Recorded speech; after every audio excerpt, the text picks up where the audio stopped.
এই খুনের আড়ালে কি রহস্য রয়েছে? রহস্য অবশ্য বের হয়ে আসুক, আমরাও চাই। এই সাজায় যদি হয় খুন, কাকে সহযোগিতা করবেন?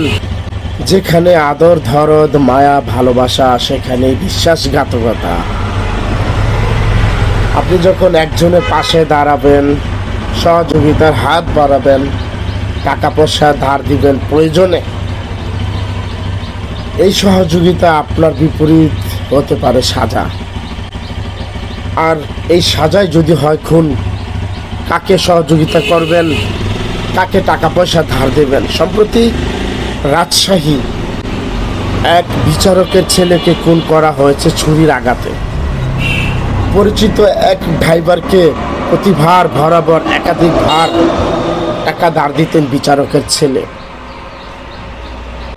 একটা সময় ওই ড্রাইভার টাকা ধার চাওয়ার ডিমান্ড কিংবা চাহিদা বেড়ে যায়।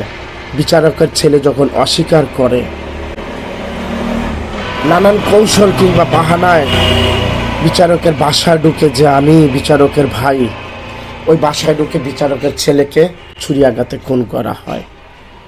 দর্শক, কার পাশে দাঁড়াবেন? কাকে সহযোগিতা করবেন?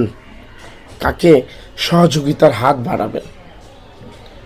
অচিরেই আমরা আশ্চর্য হয়ে যাই মানুষের বাহ্যিক ব্যবহার দেখে।